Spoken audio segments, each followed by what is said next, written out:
Hola chicas, espero que estén bien. Gracias por conectarse otro miércoles más. Gracias por su constancia y por su interés. Antes de empezar, quiero hacer un pequeño resumen de lo que habíamos hablado el capítulo anterior y también de los videos anteriores.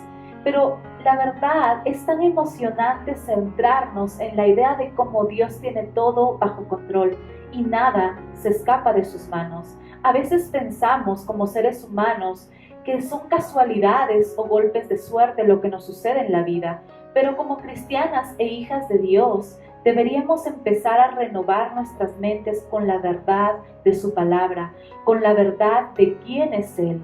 Esto significa que cada cosa en nuestra vida tiene un fin que está en el control de Dios. Y en el caso de Ruth y Noemí es más que obvio que fue parte de la providencia de Dios. Dios es bueno y Dios está en control. Ahora tengo una pregunta para ti. ¿Te has puesto a pensar cómo esta historia tomó lugar? Vamos a hacer un recuento. Dios tuvo que atraer a Noemí de nuevo a su pueblo con el pretexto de alimento.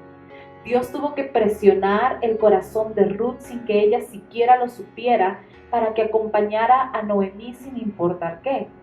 Dios hizo que estas dos mujeres viudas entraran al pueblo de Belén sin nada para que pudieran empezar a ser llenadas por Él. Dios puso en el corazón de Ruth la iniciativa de trabajar para que no muriera de hambre.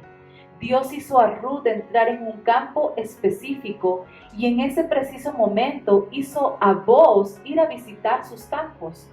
Boaz y Ruth se encontraron en un tiempo y lugar exactos. Dios puso en el corazón de Boaz ayudar a Ruth desinteresadamente. Ahora, en el capítulo anterior nosotros vimos que Ruth regresa a la casa de Noemí a contarle que tendrían alimento.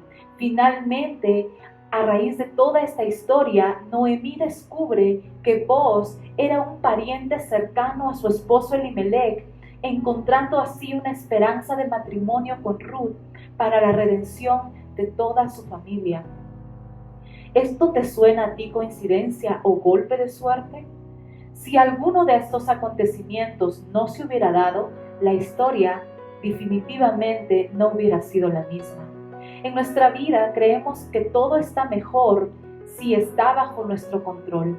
Muchas veces queremos hacer las cosas fuera de la voluntad de Dios y no queremos hacer que Él forme parte de nuestros planes, pero muchas veces olvidamos incluso que lo único que quiere Dios en nuestra vida es operar a nuestro favor. Él no está en nuestra contra. Y aunque es evidente que muchas veces pasaremos cosas difíciles en nuestra vida, toma mucho valor y fe reconocer que aún en estos momentos difíciles, Dios sigue operando a nuestro favor. Boaz fue la sombra de Cristo para mostrarnos solo un poquito de lo que Jesús haría en nuestra vida. Boaz cambió la vida de Ruth y de Noemí en instantes, de la misma manera en la que Jesús puede cambiar la nuestra. Jesús es nuestro Redentor, como Boaz fue el Redentor de Ruth.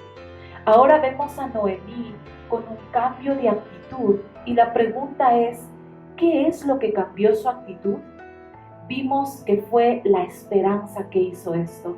Así que hoy estaremos iniciando en este punto nuestro capítulo 3 y tocaremos de los versículos 1 al 5. Pero antes vamos a orar para que Dios bendiga este tiempo. Señor, te damos gracias por esta oportunidad de estar nuevamente reunidas, Señor. Te damos gracias por abrir este medio para que mujeres puedan conocer acerca de tu providencia, Señor. Conocer estas verdades teológicas de que tú eres bueno y de que tú estás en control constante de nuestra vida, que tú nos creaste y por ende te pertenecemos. Entonces no podemos vivir una vida independiente a ti, Señor, sino que nuestra razón, nuestro propósito de estar aquí en la tierra es vivir en constante dependencia de ti. Señor, te pido que tu Espíritu Santo nos ayude esta tarde a conectarnos con tu palabra, a que podamos realmente penetrarla en nuestro corazón y que no solamente seamos oidoras, Señor, sino también pongamos en práctica ciertas cosas que a veces dejamos por alto. Y a veces, Señor, necesitamos de tu Espíritu Santo que nos hable fuertemente a nuestro corazón para poder tener un cambio de actitud. Te pido, Señor, que tu palabra pueda edificarnos, que tu palabra pueda exhortarnos, que tu palabra pueda darnos ánimo y pueda ayudarnos a ver las cosas desde una perspectiva diferente. Sabemos que tú eres tan bueno, Señor, y que tus planes son siempre agradables, buenos y perfectos. Y te pedimos todo esto, Señor, en el maravilloso nombre de tu Hijo Jesucristo. Amén.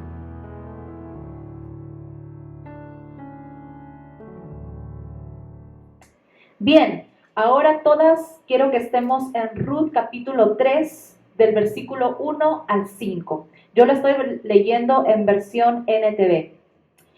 Y dice así: un día, Noemí le dijo a Ruth: hija mía, es tiempo de que yo te encuentre un hogar permanente para que tengas un porvenir asegurado.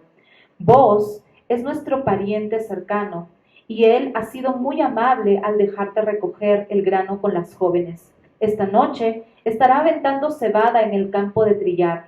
Mira, haz lo que te digo, báñate, perfúmate y vístete con tu ropa más linda. Después, baja al campo de trillar, pero no dejes que vos te vea hasta que termine de comer y de beber. Fíjate bien donde se acueste. Después, acércate a él, destapa sus pies y acuéstate allí. Entonces él te dirá lo que debes hacer. Haré todo lo que me dices, respondió Ruth. Vemos que en el versículo 1 sugiere que ya había pasado un determinado tiempo. Probablemente ya había terminado el tiempo de las cosechas, porque Noemí le menciona acerca del tiempo de aventar la cebada en el campo de trillar. Probablemente hasta este punto en capítulo 3 habían pasado más o menos 5 meses.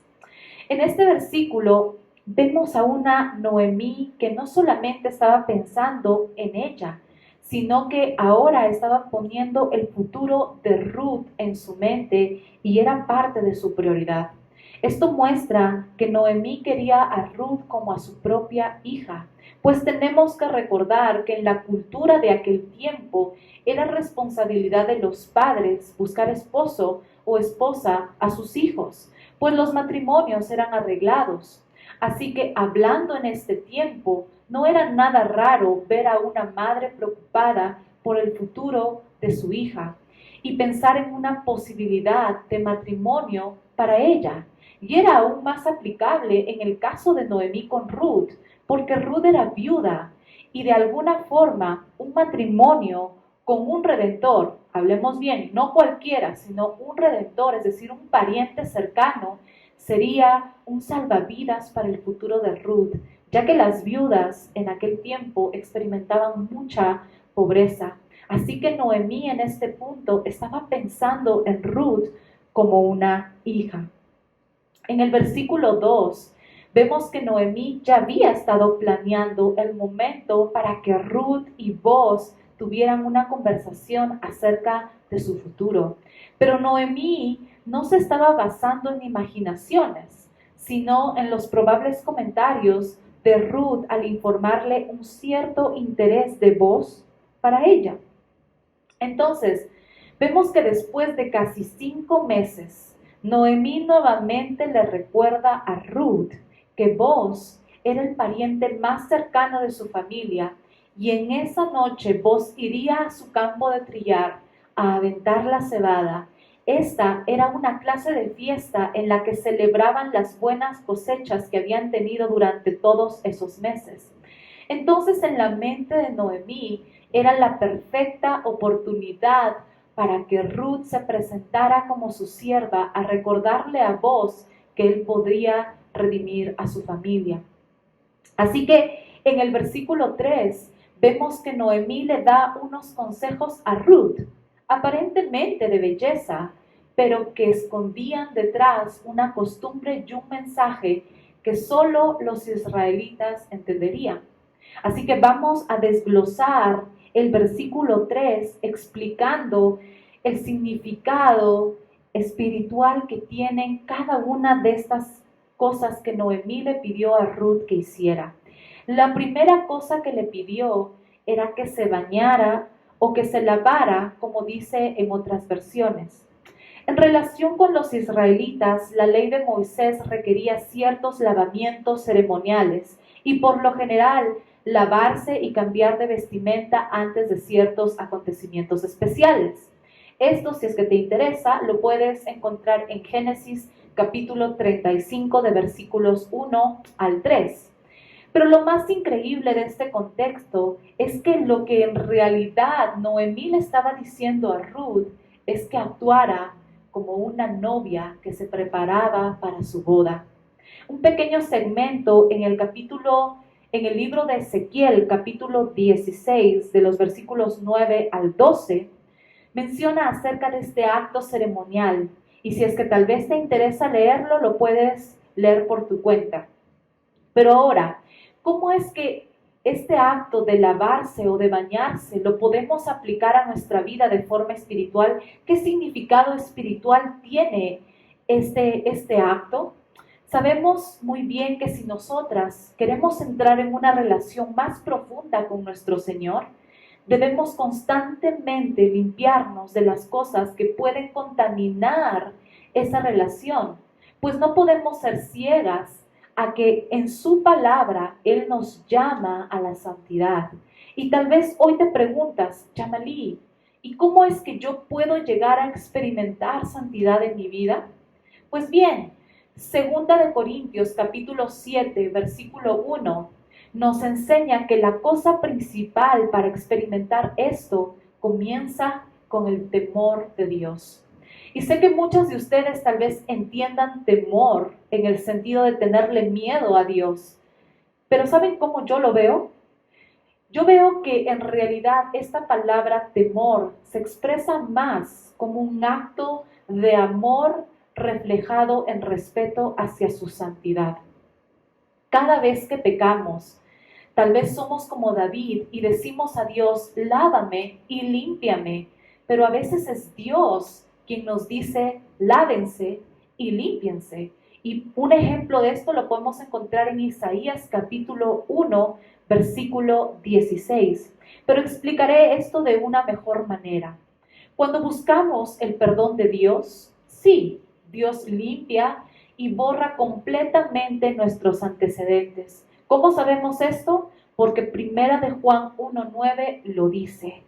Pero después de esta acción, también vemos cómo, por ejemplo, en el Nuevo Testamento, Jesús hizo lo mismo. Jesús perdonó, limpió y sanó. Pero después de esta acción, Jesús decía unas palabras a cada persona a la que sanaba, limpiaba o perdonaba. Y era, vete y no peques más. Esto pone sobre nosotras una responsabilidad de quitar de nuestras vidas lo que nos está contaminando y lo que no nos está dejando crecer en nuestra relación con Dios. Pues para ser honestas, todas nosotras sabemos de forma específica en nuestra vida qué cositas son las que nos contaminan. Y a veces es como lo que conté hace algunas semanas atrás con este actor William Levy, sí, ese churro actor William Levy. Pues para mí, esa persona, sin ser nada mío, se había convertido en una piedra de tropiezo, ya que estaba despertando cosas en mí que yo sabía que no le agradaban a Dios. Entonces yo decidí quitar, limpiar de mi vida cualquier telenovela que lo tuviera a él como actor. Y a veces tendremos que filtrar, limpiar de nuestra vida ciertos programas de televisión, ciertas amistades en nuestra vida o incluso ciertos lugares para que de esa forma podamos trabajar en nuestra santidad. En el caso de los israelitas, ellos eran conscientes de la necesidad de santidad cuando se acercaban a adorar a Dios. Sin embargo, es muy triste ver que en la actualidad muchas veces nosotras como cristianas corremos a la presencia de Dios sin siquiera buscar limpiarnos a sí mismas de las cosas que nos alejan de Él. A veces asistimos a reuniones y nuestra adoración se convierte en una rutina vacía, como si fuera solo una simple costumbre a la que ya nos hemos adaptado. Me ha pasado a mí en muchas oportunidades, por eso es que puedo decir esto. Es verdad que Dios es sumamente misericordioso con nosotras y no podemos reducir o quitar esa verdad, pero al mismo tiempo debería ser nuestro acto de amor hacia Él el que nos debe hacer tener el deseo de querer acercarnos a su presencia con un corazón limpio. Eso al mismo tiempo nos hará vivir una vida llena de paz. Y esto fue lo que Ruth hizo: se lavó, se limpió, se bañó antes de presentarse a vos. La segunda cosa que Ruth hizo para prepararse fue perfumarse, o en otras versiones usa la palabra ungirse. Es bien curioso que los orientales usaban aceites aromáticos para protegerse y curar sus cuerpos, y también para causar una buena impresión a los demás. Especialmente, una novia procuraría usar perfumes que harían muy agradable el estar cerca de ella. Algo importante para destacar de esto es que el aceite y la unción siempre hablan acerca de la presencia y de la obra del Espíritu Santo en nuestra vida. Como creyentes, todas nosotras hemos recibido la unción del Espíritu Santo en el momento en el que aceptamos a Jesús como nuestro Salvador. Por lo tanto, ¿no crees que deberíamos intentar ser un olor grato o fragante para Cristo? Pues yo creo que sí. Y creo que la única forma de serlo es siendo semejantes en carácter y en conducta a Cristo. A.W. Tozer dijo esto: si Dios quitara su Espíritu Santo de este mundo, mucho de lo que la iglesia hace seguiría adelante sin gran dificultad y nadie notaría la diferencia. Esto es triste, porque esto nos hace entender cuán independientes muchas veces somos en nuestras decisiones y acciones de lo que la guía del Espíritu Santo podría ser en nuestra vida. Vivimos muchas veces absorbidas por la rutina que nos olvidamos de nuestra necesidad del Espíritu Santo y de hacer efectiva esa unción. Debemos aprovechar que ya lo tenemos. La verdad, sin el Espíritu Santo, ¿cómo crees que sería tu vida? ¿Habría alguna diferencia de lo que es ahora? Esto nos debería de verdad hacer pensar de cuán conectadas estamos realmente a Él o no. Porque muchas veces actuamos siendo cristianas con egoísmo, con racismo, con ira, con envidia. Y sí, es verdad, somos humanas, pero también somos hijas de Dios. Y eso pone una responsabilidad en nosotras como embajadoras de Cristo aquí en la tierra. Por lo tanto, si somos débiles en ciertas áreas de nuestra vida, debemos cada mañana pedir la unción del Espíritu Santo en nuestra vida y caminar con esa unción en nuestro día. Esto es muy importante, ungirnos con el poder de su Espíritu Santo. La tercera cosa que hizo Ruth fue cambiar sus vestiduras, pues tenía que quitarse las vestiduras de viuda y apenada para vestirse como una novia. Probablemente Ruth no disponía de un amplio vestuario, recordemos que ellas eran pobres, pero sí imagino que tenía algún vestido especial para los días de fiesta. Y ese día ella tendría una fiesta en los campos de Bos. Noemí vistió a Ruth por fe de esa forma, creyendo que Ruth iría pronto al altar. En las Escrituras, las vestiduras tienen un significado espiritual, pues si nos trasladamos a Génesis, en el Edén, con Adán y Eva, después de que ellos pecaron, ellos trataron de cubrir sus cuerpos. Pero la verdad, solo Dios podía perdonarlos, limpiarnos y vestirlos aceptablemente. Y para hacerlo, Él tuvo que derramar sangre cubriendo sus cuerpos con pieles de animales. En otro caso, por ejemplo, los sacerdotes judíos llevaban unas vestiduras especiales que nadie más podía ponerse. Esas vestiduras harían que otros supieran que ellos eran los representantes de Dios. Otro ejemplo es la salvación. La salvación está representada como un cambio de vestiduras y la vida cristiana significa quitarse las vestiduras de la antigua vida y ponerse las vestiduras de la nueva vida en gracia. No podemos ir a la presencia de Dios con nuestra propia justicia, porque como Isaías 64:6 dice, todas nuestras justicias son como un trapo sucio enfrente de Dios. Solo podemos acercarnos a Dios envueltos en la justicia de Jesucristo, porque de esa manera Él nos aceptó. Cuando vivimos en obediencia a su voluntad y buscamos agradarle, entonces estamos manteniendo nuestras vestiduras blancas. Pero como es obvio, porque no podemos mentir, vamos a fallar. Y tal vez me digas, ¿qué hago en ese momento, Yamalí, cuando fallo, cuando caigo, cuando la friego? Pues lo que la Biblia nos enseña es que no debemos esperar y quedarnos calladas con nuestro pecado, sino que debemos buscar a Dios para confesar lo que nos pesa en el corazón y de esa forma nuevamente experimentaremos su purificación. Nosotras ya tenemos nuevas vestiduras y esas vestiduras jamás podrán ser cambiadas nuevamente. A veces con nuestras acciones o con nuestro pecado, sí, se ensucia nuevamente nuestra vida y nos alejamos nuevamente de Dios. Pero el perdón y la confesión traen nuevamente la restauración de eso y nuevamente nos acercamos limpias y con vestiduras blancas ante su presencia. Entonces, finalmente vemos que esta era la forma en cómo Ruth se preparó para encontrarse con vos.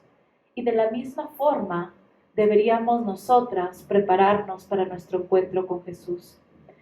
Estar con un corazón limpio, llenarnos de la unción del Espíritu Santo y cambiar nuestra vieja naturaleza con nuevas vestiduras. Por otro lado, no había nada inapropiado acerca de este procedimiento, porque era la única forma en la que Ruth podría ofrecerse a sí misma a su pariente redentor. Y Noemí, quien era israelita, le indicó precisamente lo que tenía que hacer para que vos entendiera el mensaje.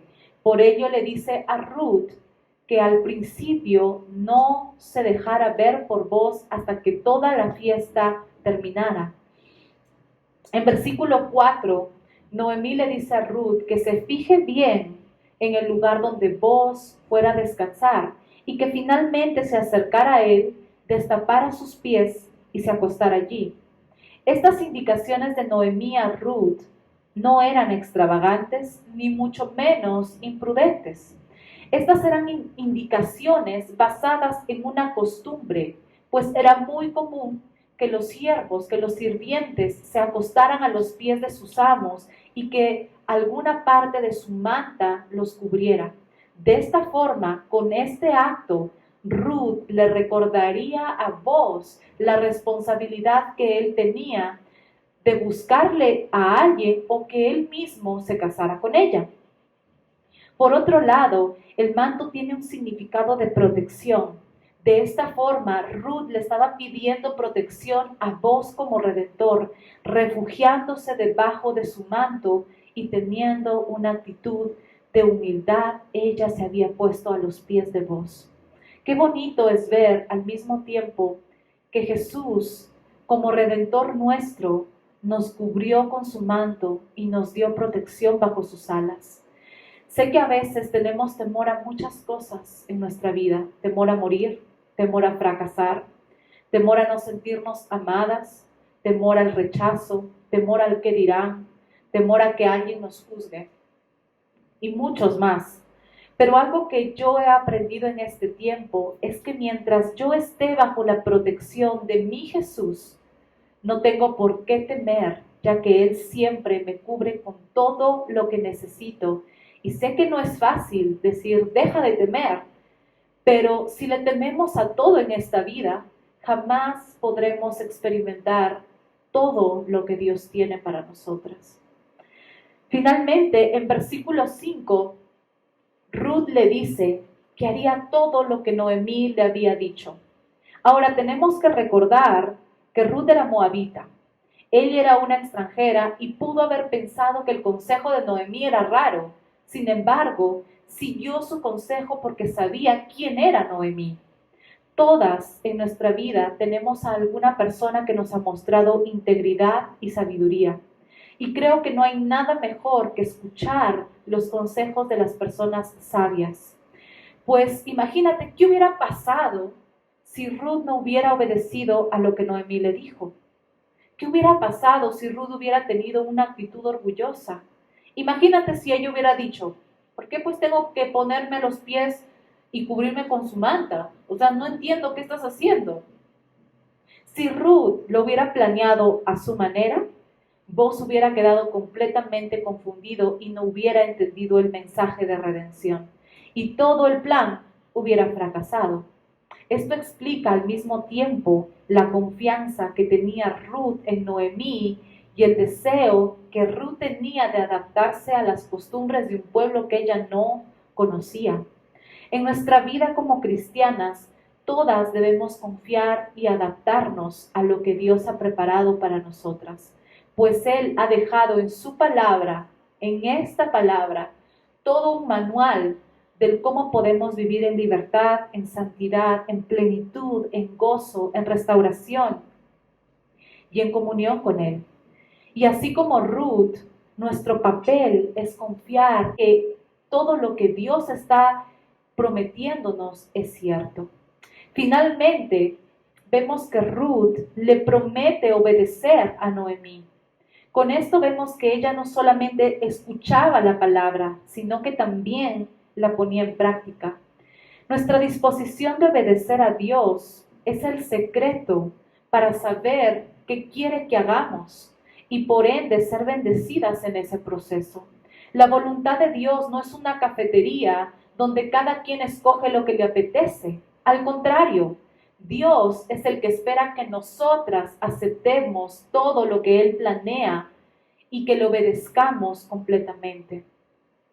Ir a Dios con una agenda secreta o con reservas en nuestro corazón nos llevará solo a entristecer al Espíritu Santo y a perdernos de lo mejor de Dios. Sé que la obediencia es difícil, lo sé porque es difícil en mi vida incluso ser obediente, pero la obediencia también surge por un acto de amor, pues en Juan 14:15 dice, si ustedes me aman, obedecerán mis mandamientos. Cuando la obediencia se convierte en un sacrificio, pero no es un acto de amor en nuestras vidas, se torna nuestra vida miserable y nos llenamos de muchísima frustración al no poder cumplir lo que a Dios le gusta. Quiero ponerte una gran diferencia. Hay una gran diferencia entre obedecer a tu jefe y obedecer a tu padre. A veces vemos a Dios como un jefe y no como un padre. Y creemos que nuestra relación se trata de sacrificios constantes que al final terminan enojándonos, amargándonos y frustrándonos. Argumentamos constantemente con lo que Dios nos pide hacer. Y es sencillo poder darnos cuenta en este punto qué tipo de relación estamos teniendo con Dios. La relación de jefe y siervo es una relación en la cual no hay amor de por medio, solo hay responsabilidad y obligación. Pero en una relación de padre e hijo, todo es completamente diferente, pues hacemos lo que está en nuestras manos con toda la energía que podemos, con toda la voluntad y con todo el deseo para que nuestro papá se sienta orgulloso de nosotros. Normalmente, a mí no me gusta cuando alguien me dice, oye, hablaste bien, o cantaste bien, o tocaste bien, porque de alguna forma tengo que cuidarme de la vanagloria porque es un peligro para nuestras vidas. A veces decimos, no, pero sí, se puede convertir en vanagloria. Así que yo siempre prefiero evadir esos comentarios en mi vida. Pero te voy a ser honesta, cuando mi papá me llama por teléfono y me dice, hijita, qué lindo hablaste, me siento orgulloso, para mí es la satisfacción más grande porque siento que he sacado una sonrisa a mi papá y porque veo que él está orgulloso de lo que estoy haciendo. Y entonces lo que sucede es que no despierta vanagloria en mí, pero despierta un deseo de ser mejor. ¿Por qué? Porque amo a mi papá y quiero que siempre esté orgulloso de mí. Lo mismo, exactamente la misma situación es con Dios. Tengo que confesarte que yo a veces tengo mucho temor al rechazo de la gente, o tengo temor que muchas veces lo que hago no tenga fruto, pero luego cierro mis ojos y converso con mi Dios, con mi Jesús. Me encuentro con mi papá, con mi creador, con mi amigo, y me imagino que él sonríe por el trabajo que estoy haciendo, sin importar si es gigantesco o es pequeño. Y lo que produce en mi deseo, en mi corazón, es deseo de querer seguir agradándole.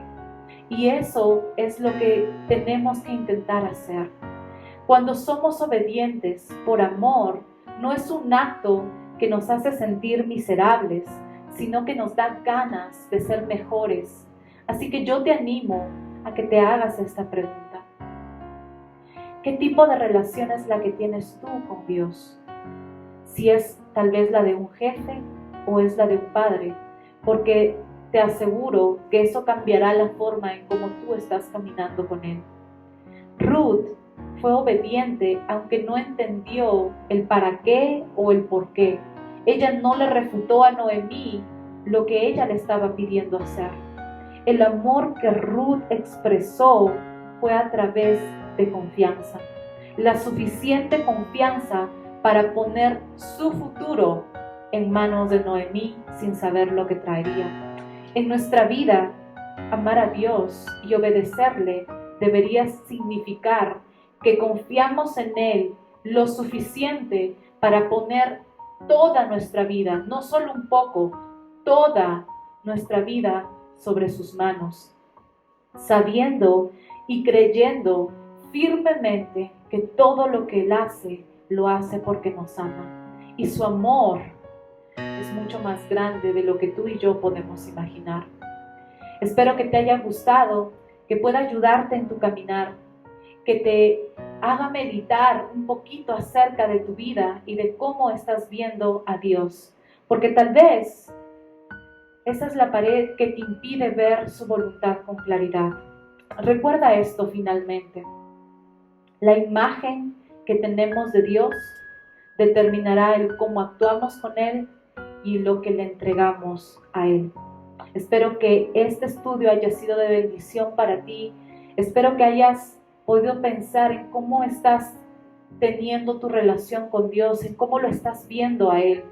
Y espero que te puedas soltar de tu autocontrol y finalmente dejes el control en las manos de Dios. Porque, para ser honestas, podemos gritarle al mundo entero que seguimos a Cristo, que somos cristianas, pero mientras no nos sometamos a Él, su poder no va a ser efectivo en nuestra vida. Y ese es el problema de muchas de nosotras. Queremos que Dios nos ayude, queremos que Dios nos provea, queremos que Dios solucione muchas cosas en nuestra vida, pero no estamos dispuestas a entregarle esas áreas que son difíciles a Dios. Y mientras no entreguemos eso, nada va a fluir en nuestra vida.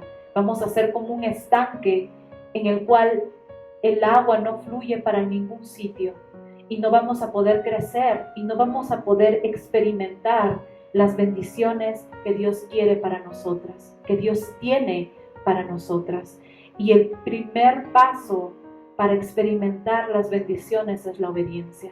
Así que espero que te haya podido ayudar a ver la obediencia desde un punto de perspectiva diferente. Para mí es muy difícil obedecer a Dios, pero cuando pienso en cuánto lo amo, es lo que a mí me da iniciativa de dejar cosas que me gustan, pero que sé que a Él no le agradan. Y por mi amor hacia Él, prefiero dejarlas, sacarlas de mi vida, porque sé que Él vale la pena. Así que espero de verdad con todo mi corazón que esto sea de bendición para ti. Que Dios te bendiga, con todo mi corazón lo deseo, como dice el libro de Números, que Dios ponga su mirada sobre ti y que te dé favor a ti y a tu familia. Vamos a orar finalmente para terminar este estudio. Señor, te doy gracias por esta oportunidad, te doy gracias porque tú nos muestras lo grandioso y maravilloso que eres, Señor. ¿Cómo no podemos confiar en ti? ¿Cómo no podemos dejar todo en tus manos, Señor? Si tú eres perfecto, si haces todo de la manera más increíble, que está demasiado lejos de nuestros planes, Señor. Que tus planes son siempre 1000 veces mejores que nuestros planes, Señor. Te damos gracias porque tú nos ayudas a ver tu palabra de un punto diferente, Señor. Te damos gracias porque tu Espíritu Santo nos ayuda a entender tu palabra, nos ayuda a comprender tu corazón, Señor. Yo te pido que les des fuerza a cada mujer, incluyéndome a mí, Señor, para que podamos seguir caminando en esta vida con una acción de obediencia y sumisión hacia ti, Señor. Que nuestra relación contigo sea una relación que se base en amor y no en obligación. La palabra siervo significa dulo, Señor, pero es un siervo por voluntad, por amor a su amo. Y tú, Señor, eres un amo que ni siquiera se comporta como amo, sino como amigo, Señor. Así que te damos gracias por todas esas cosas increíbles que tú haces con nosotros, Señor, y por dar tu vida por nosotras. En el nombre de tu Hijo Jesús. Amén.